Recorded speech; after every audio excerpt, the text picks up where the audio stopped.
ములుగు జిల్లా కర్రెగుట్టలో ఉద్రిక్తత వాతావరణం చోటు చేసుకుంది. కర్రెగుట్ట పైన ఇంకా భద్రతా బలగాల కుంబింగ్ కొనసాగుతోంది. ఇక 72 గంటలు అవుతున్నా కూడా ఇంకా సెర్చ్ ఆపరేషన్ కొనసాగుతూనే ఉంది. ఆపరేషన్ ని అటు కేంద్ర పారామిలిటరీ బలగాలు లీడ్ చేస్తున్నాయి.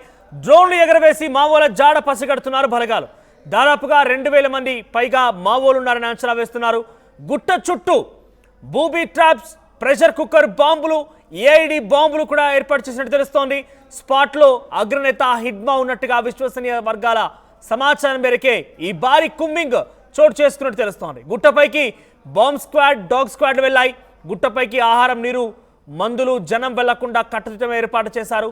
తెలంగాణ, ఛత్తీస్గఢ్, మహారాష్ట్ర సరిహద్దులో 280 కిలోమీటర్ల పరిధిలో ఈ కర్రెగుట్టలు విస్తరించి ఉన్నాయి. అయితే అది మొత్తం కూడా సుమారుగా 10,000 మంది భద్రతా దళాల మొత్తం కూడా చుట్టుముట్టాయి. సెర్చ్ ఆపరేషన్ కొనసాగుతోంది. ఇక్కడ సెర్చ్ ఆపరేషన్లో మహారాష్ట్రకు చెందినటువంటి C60 కమాండోస్ టీమ్ అందులో పాల్గొంటోంది. తెలంగాణ నుంచి గ్రేహౌండ్ స్పెషల్ పార్టీ నుంచి కూడా పాల్గొంటున్నాయి. ఛత్తీస్గఢ్ నుంచి Bastar fighter special task force కూడా పాల్గొంటున్నారు. మావోయిస్టుల జాడు కోసం అణువణువు వెతికేందుకు హెలికాప్టర్ సహాయంతో వారంతా ప్రయత్నం చేస్తున్నారు. దీనికి సంబంధించి మరిన్ని అప్డేట్స్ మా ప్రతినిధి వెంకటరత్నం అందిస్తారు. వెంకటరత్నం, ఏంటి కర్రగుట్టలు మొత్తం కూడా పోలీస్ భద్రతా బలగాలు అష్టదిగ్బంధనం చేసినట్టు తెలుస్తోంది.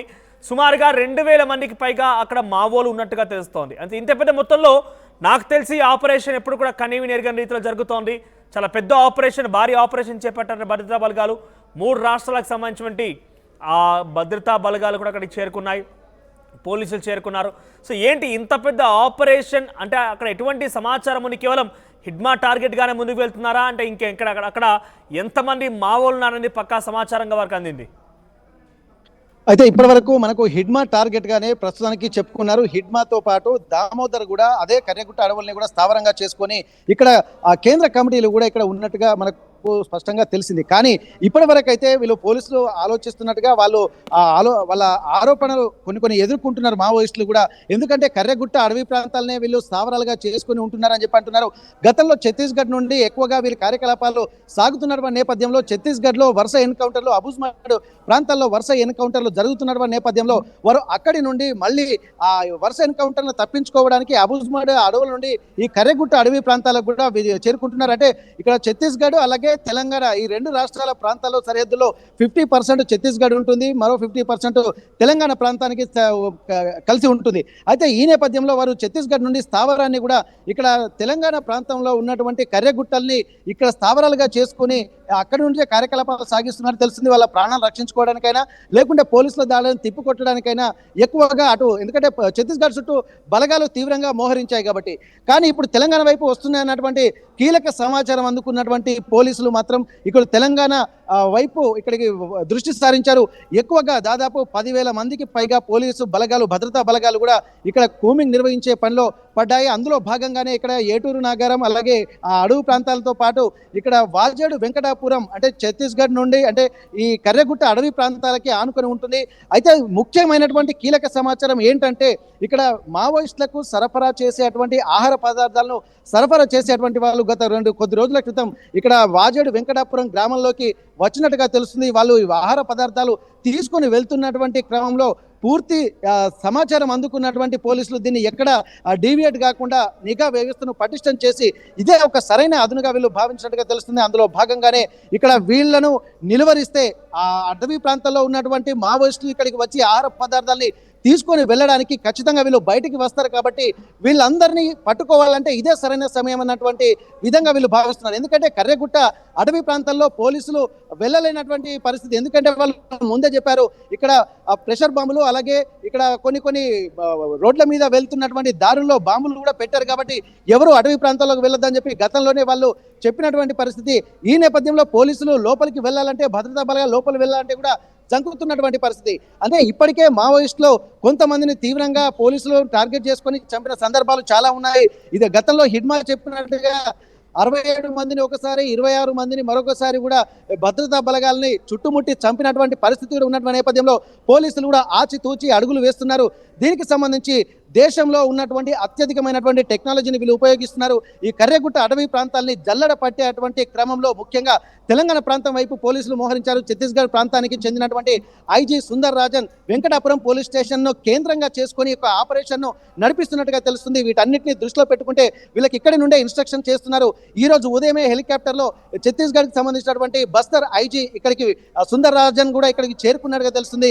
ఆ వెంకటాపురం పోలీస్ స్టేషన్ లో ఉండే ఇన్స్ట్రక్షన్స్ ఇస్తున్నారు. దీనికి సంబంధించి కూడా హెలికాప్టర్లు అలాగే డ్రోన్లతోటి మాత్రం సెర్చింగ్ చేస్తున్నారు. ఖచ్చితంగా ఆ డ్రోన్లు కూడా చాలా పెద్ద పెద్ద డ్రోన్లు, అంటే అడవులలో ఎక్కడ ఏ మూలను దాచుకున్నా కానీ కనిపెట్టే విధంగా నిఘా వ్యవస్థ కనిపెట్టే విధంగా డ్రోన్లు కూడా ఉన్నాయి. వీటన్నిటిని దృష్టిలో పెట్టుకొని పోలీసులు కూడా ఇక్కడ అంటే మన తెలంగాణ పోలీసుల్ని కూడా వీళ్ళు ఆ ప్రాంతానికి అనుమతిస్తలేరు. అంటే ఒక సెంట్రల్ ఫోర్స్ కూడా దిగినట్టుగా మనకు తెలుస్తుంది. ఇక్కడ ఒకవేళ ములుగు ఎస్పీ కూడా అక్కడికి వెళ్ళాలన్నా కానీ రాష్ట్ర ప్రభుత్వం యొక్క అనుమతి తీసుకొని వెళ్లాల్సినటువంటి పరిస్థితులు ఉన్నాయంటే మిగిలిన పోలీసుల పరిస్థితి ఏందో అర్థం చేసుకోవచ్చు. ఎందుకంటే తెలంగాణ పోలీసుల పాత్రను కూడా వీళ్ళు వాళ్ళ సలహాలు తీసుకుంటున్నారు తప్ప వాళ్ళను మాత్రం ఇక్కడ వెంకటాపురం వాజేడు ప్రాంతాల్లోకి కూడా పోలీసులను కూడా తెలంగాణ పోలీసులను కూడా అలౌ చేస్తలేరు. అంటే అంత పకడ్బందీ ప్రణాళికతోటి వీళ్ళు ఉంటున్నటువంటి పరిస్థితి. దీనికి సంబంధించి భద్రతా బలగాలను మాత్రం ఎవరు వేరే ప్రాంతాల్లో ఎవరు వచ్చినా కానీ వాళ్ళను బయటికి పంపిస్తున్నారు. ఒకవేళ అనుమతి తీసుకోవాలన్నా అక్కడ వెళ్ళాలన్నా కానీ రాష్ట్ర ప్రభుత్వ అనుమతి ఉన్నటువంటి అధికారులను మాత్రమే అక్కడికి అనుమతిస్తున్నారు. అంటే దీన్ని చూస్తుంటే చాలా సీవియరిటీ ఎంత ఉందో తెలుస్తుంది. ఇక్కడ ఈ రోజు మాత్రం దీంతో పాటు అంటే పోలీసులు వెంకటాపురం వాజేడు ప్రాంతాల్లో ఒక్కొక్క ప్రాంతాల్లో ఎవరు మావోయిస్టులు బయటికి వచ్చినా కానీ పట్టుకునేందుకు కనీసం ఒక్కొక్క ప్రాంతాల్లో 3 నుండి 400 మందికి పైగా ఒకే దగ్గర ఇట్లా మోహరించినట్టుగా తెలుస్తుంది. అంటే బయటికి వచ్చే దారులన్నీ కూడా ఒక అష్టదిగ్బంధనం చేసినట్టుగా తెలుస్తుంది. ఎందుకంటే ఛత్తీస్గఢ్ లో ఉన్నటువంటి వాళ్ళంతా తెలంగాణ ప్రాంతం వైపే వచ్చినట్టుగా సమాచారం అందడంతో వీళ్ళందరినీ ఇదే చివరిసారిగా అన్నట్టు ఒక పకడ్బందీ ప్రణాళికతో, ఎందుకంటే ఇంతకు మించిన తరుణం దొరకదన్నటువంటి ఒక కాన్ఫిడెంట్ మాత్రం ఇక్కడ ఛత్తీస్గఢ్ భద్రతా బలగాల్లో మాత్రం కనిపిస్తుంది. దానికి సంబంధించి తెలంగాణ పోలీసుల ఇన్వాల్వ్మెంట్ కూడా దీన్ని పక్కన పెట్టినటువంటి పరిస్థితి. వీటన్నిటిని దృష్టిలో పెట్టుకుంటే మాత్రం ఇక్కడ ఛత్తీస్గఢ్ అధికారులు కర్రగుట్టలో ఎంతమంది మావోలు ఉన్నట్టుగా పక్కా సమాచారం అంతోంది. అంటే సుమారుగా 1000 మంది అంటున్నారు, 2000 మంది అంటున్నారు. నాకు తెలిసి అంటే మనం జనరల్గా చూస్తున్న పరిణామాల్లో అంత పెద్ద మంది మావోలు ఒకే దగ్గర చేయడం చాలా కష్టం. అది సారీ, ఎంత పెద్దగా అడవి విస్తరించి ఉన్నా కూడా అంత పెద్ద స్థాయిలో మావోలు ఉండే అవకాశం ఉందంటున్నారా? అయితే ఇప్పటికీ మావోయిస్టులు దాదాపు 2000 మంది అంటున్నారు. కానీ పోలీసులకు ఉన్నటువంటి సమాచారం వాళ్ళు కూడా, ఎందుకంటే నిఘా వ్యవస్థ మాత్రం వాళ్ళలో పకడ్బందీ వ్యూహం అయితే వాళ్ళలో కనిపిస్తుంది. కానీ 2000 మంది అంటున్నారు. కానీ అంతమంది ఉండేటువంటి పరిస్థితులు, ఒకవేళ అంతమంది అడవిలో ఉంటే మాత్రం వారికి ఆహార పదార్థాలు కూడా తీసుకువెళ్ళేటువంటి ఒక వ్యవస్థ అనేది ఉండాలి.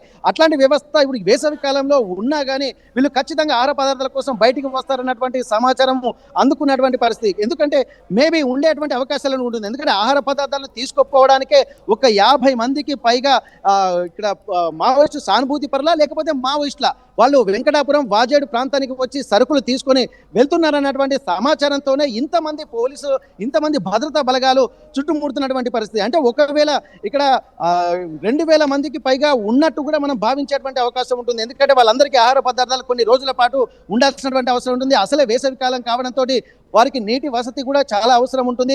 అలాగే దాంతోపాటు నిత్యావసర సరుకులు కూడా దాదాపు కొన్ని నెలలకు సరిపడా ఉంటుంది. ఎందుకంటే ఈ అంటే 2026 మార్చి వరకే మావోయిస్టులో మొత్తం ఏరి వేస్తామన్నటువంటి ఒక లక్ష్యం నేపథ్యంలో అదే అడుగులు వేస్తూ ఛత్తీస్గఢ్ నుండే జల్లడబడుతున్నటువంటి పరిస్థితి. అంటే వాళ్ళకు ఛత్తీస్గఢ్కు వెళ్ళడానికి ఆస్కారం లేదు. కానీ ఉన్న ఆల్టర్నేట్ ఏంటంటే ఒక తెలంగాణ ప్రాంతంలో ఉన్నటువంటి వాజేడు వెంకటాపురము, దాంతోపాటు కొత్తపల్లి అటవీ ప్రాంతం. ఎందుకంటే ఈ కొత్తపల్లి గ్రామం అనేది కూడా ఒక 10 కిలోమీటర్లు కర్రెగుట్ట అటవీ ప్రాంతం లోపలికి వెళ్తుంటే ప్రాంతం ఉంటుంది. ఇక్కడ ఆదివాసీలు కూడా గతంలో నివాసం ఉన్నారు. ఇప్పుడు కూడా కొంతమంది ఛత్తీస్గఢ్ అలాగే తెలంగాణ ప్రాంతానికి చెందినటువంటి ఆదివాసులు కొత్తపల్లి విలేజ్ లో ఉంటున్నారు. అక్కడికి బస్సు సౌకర్యం, చెక్ పోస్టులు కూడా ఉన్నటువంటి పరిస్థితి.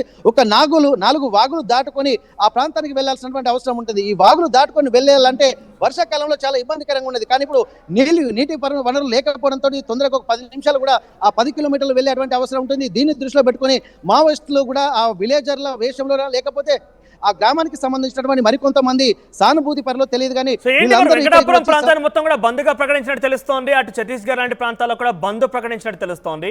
3 రాష్ట్రాల్లో మహారాష్ట్ర, తెలంగాణ, ఛత్తీస్గఢ్ 3 ప్రాంతాల్లో కూడా ఈ కర్రెగుట్ట పరిసర ప్రాంతాల్లో కొంత బంద్ ప్రకటించినట్టు తెలుస్తోంది. సో ప్రజల యొక్క అభిప్రాయం ఏంటి? ఇంత పెద్ద ఎత్తున కుమ్మింగ్ జరుగుతోంది, అటు మద్దతుదారులు కూడా ఉండే అవకాశం ఉంది, కొంత సానుభూతి పరులు ఉండే అవకాశం ఉంది. వారి నుంచి ఎటువంటి రియాక్షన్ వస్తుంది మరి?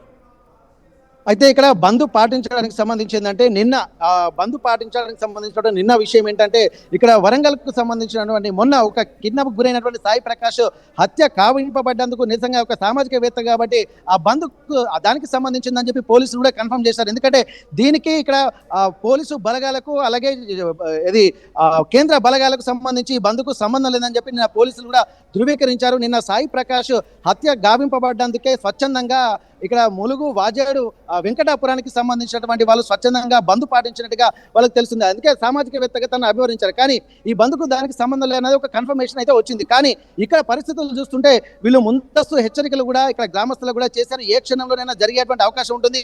ఒకవేళ నిత్యావసర సరుకుల కోసం బయటికి వచ్చినటువంటి వాళ్ళు ఇక్కడ గ్రామంలోనే ఉన్నారా లేదా అన్న కోణంలో కూడా చూడాల్సి వస్తుంది. ఎందుకంటే నిత్యావసరాలు తీసుకురావడానికి వచ్చినటువంటి వాళ్ళందరూ మళ్ళీ అటవీ ప్రాంతంలోకి వెళ్ళాలి. కానీ ఇప్పటిదాకా వాళ్ళు వెళ్ళలే. వాళ్ళని వెళ్ళనీయకుండా పోలీసులు మాత్రం నిలువరించేటువంటి క్రమం అయితే ఇక్కడ ఉంది.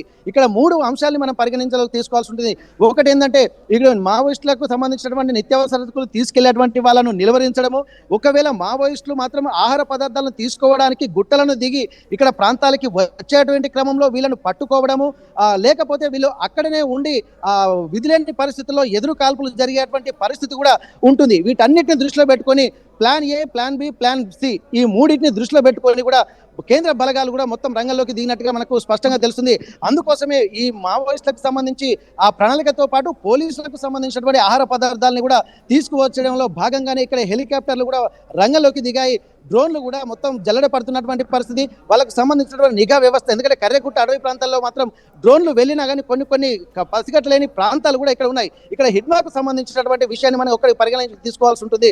అదేంటంటే 10 కిలోమీటర్ల వ్యవధిలో ఎంతమంది భద్రతా బలగాలు వచ్చినా తప్పించుకునేటువంటి కెపాసిటీ హిడ్మాకు ఉందని చెప్పి గతంలో ఎన్నోసార్లు వార్తలు వచ్చాయి. కానీ ఇది 200-300 ఎకరాల 200-300 కిలోమీటర్ల విస్తీర్ణంలో ఉన్నది కాబట్టి హిడ్మాను పట్టుకోవడం కూడా చాలా కష్టం అన్నటువంటి సూచనలు ఉన్నటువంటి నేపథ్యంలో ఈ వచ్చినటువంటి అవకాశాన్ని ఎట్టి పరిస్థితుల్లో మిస్ చేసుకోకూడదని చెప్పి పోలీసులు పకడ్బందీగా వ్యూహంతో ఉన్నట్టుగా తెలుస్తుంది. ఇది పక్కా సమాచారంతో ఇక్కడ కేంద్ర బలగాలు అలాగే ఛత్తీస్గఢ్కి సంబంధించినటువంటి భద్రతా బలగాలు కూడా దిగాయి. కాబట్టి దీంట్లో తెలంగాణ పోలీసుల పాత్రను కూడా దీన్ని పక్కన పెట్టి కేంద్ర బలగాలే రంగంలోకి దిగినట్టుగా మనకు స్పష్టంగా తెలుస్తుంది. కాబట్టి ఎవరిని కూడా అక్కడికి రానివ్వకపోవడము ఒక పకడ్బందీ ప్రణాళికలో ఇక్కడ ఐజీకి సంబంధించి అంటే ఛత్తీస్గఢ్ బస్తర్కి సంబంధించినటువంటి ఐజీ కూడా ఇక్కడ నిఘా వ్యవస్థను ఉంటుకుంటూ తను మీడియేట్ చేస్తున్నటువంటి పరిస్థితి. అంటే వీటన్నిటి దృష్టిలో పెట్టుకుంటే ఒక స్పష్టమైనటువంటి పరిస్థితి అయితే రాబోతుంది, ఎన్కౌంటర్ జరగబోతుంది అన్నటువంటి ఒక సూచనలు మాత్రం పక్కా కనిపిస్తున్నాయి. ఇటు హెలికాప్టర్లో రంగంలోకి దిగడము,